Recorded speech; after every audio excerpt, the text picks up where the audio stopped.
ತಮ್ಮೆಲ್ಲರಿಗೂ ಹೇಳಬೇಕಂದ್ರೆ arts college ಹುಟ್ಟು ಹಾಕಿದೆ ಅಂದ್ರೆ ತಪ್ಪಲ್ಲ. ಮಹಾಪುರುಷ ಅವರು, ಮಠಪತಿ ಅವರು, ಬಳ್ಳೂರು ಸರ್ ಅಂತವರು ಒಂದು ಕ್ರಾಂತಿಯನ್ನೇ ಮಾಡಿದ್ರು. ಶ್ರೇಯಾ ಜೋರಾಪುರ್ ಅವರು ಈಗ ನೂತನ ಪ್ರತಿಭೆಗಳ ಪ್ರತಿಷ್ಠಾಪನೆ ಇದೆ ಒಂದು ನಿನ್ನೆ ಶೋಭಾಯಾತ್ರೆ ನಡೆದದ್ದು ನೋಡಿದ್ರೆ ಅದಕ್ಕೆ ಸಾಕ್ಷಿ. ಜಯಂತಿ ಬಿಜಾಪುರದಲ್ಲಿ ಇದ್ದಿದ್ರಿಂದ ಒಲ್ಲದ ಮನಸ್ಸಿನಿಂದ ಪ್ರಯಾಣ ಮಾಡಿದರು. ಅಂದ್ರೆ ಅಷ್ಟು ಸಂತೋಷ ಅವರಿಗಾಗಿತ್ತು ಅಂತ ಅವರೇ ಹೇಳಿದಂತಹ ಮಾತು ಅಷ್ಟ ಪ್ರಕಟನೆ ಆಯಿತು. ಅವರಿಗೆ ಸಿಕ್ಕಿರ್ತಕ್ಕಂತಹ ಗೌರವವಾಗಲಿ, ಅವರು ನಮಗೆ ಮಾಡಿದಂತಹ ಉಪದೇಶ ಆಗಲಿ, ಅವೆಲ್ಲವೂ ಕೂಡ ಕುಂದರಿ ಗ್ರಾಮದ ಇತಿಹಾಸದಲ್ಲಿ ಚಿರಸ್ಮರಣೀಯವಾಗಿರ್ತಕ್ಕಂಥದ್ದು. ಅದೇ ರೀತಿಯಾಗಿ ತುಂಬದ ಬಿಂದಿಗೆ ಅಂತಾನೆ ನಾವು ಕರಿತೀವಿ ಅಂಥ ದತ್ತಪ್ಪಯ್ಯ, ಅಂಥ ಪವಾಡ ಪುರುಷರು ಅವರು ಇವತ್ತು ಆಗಮಿಸಿ ನಮಗೆಲ್ಲ ಅನುಗ್ರಹ ಸಂದೇಶವನ್ನು ಕೊಟ್ಟು ಹೋದರು. ಹೀಗಾಗಿ ಈ 2 ದಿವಸಗಳ ಕಾಲ ಇಡೀ ಕುಂದರಿ ಗ್ರಾಮ ಒಂದು ಪುನೀತ ಭಾವನ ಅನುಭವಿಸ್ತಾ ಇದೆ.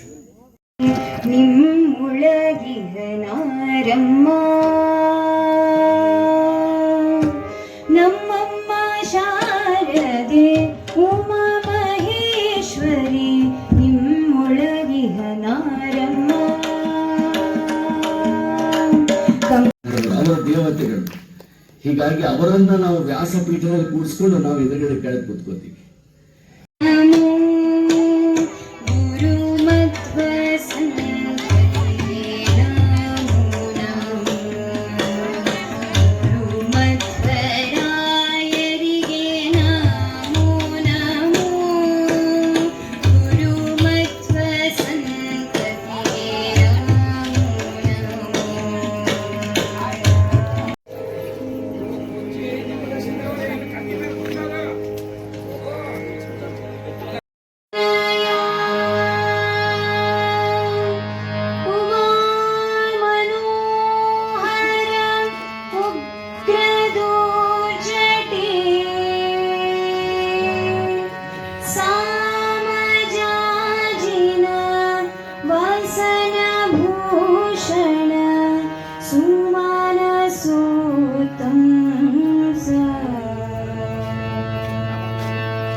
ಪವಮಾನ ಪವಮಾನ ಪವಮಾನ ಜಗದ ಪ್ರಾಣ ಸಂಕರುಷಣ ಭವ ಭಯಾರಣ್ಯ ಗಹನ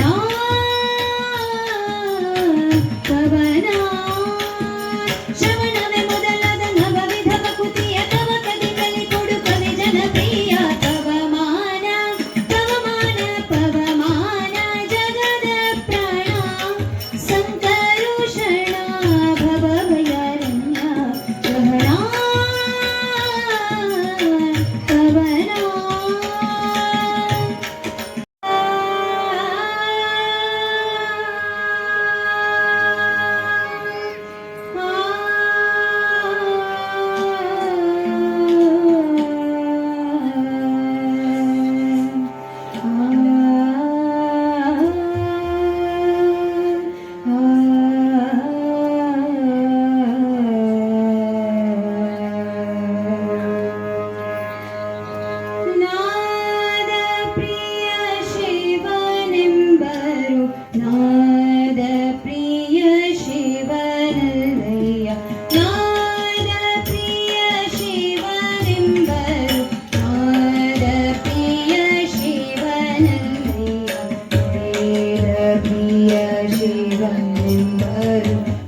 ಅಣ್ಣವರು ಅನ್ನೋದು ವೇದಿಕೆಯ ಮರ್ಯಾದೆ. ಅವರ ದೇವತೆಗಳು. ಹೀಗಾಗಿ ಅವರನ್ನ ನಾವು ವ್ಯಾಸಪೀಠದಲ್ಲಿ ಕೂಡಿಸ್ಕೊಂಡು ನಾವು ಎದುರುಗಡೆ ಕೆಳಗೆ ಕೂತ್ಕೋತೀವಿ. ಹೀಗಾಗಿ ಅವರಿಗೆ ಕೊಡಬೇಕಾದ ಎಲ್ಲ ಗೌರವಗಳನ್ನು ಸಲ್ಲಿಸಬೇಕಾದದ್ದು ಶ್ರೋತೃಗಳಾಗಿರ್ತಕ್ಕಂಥ ನಮ್ಮ ಕರ್ತವ್ಯ.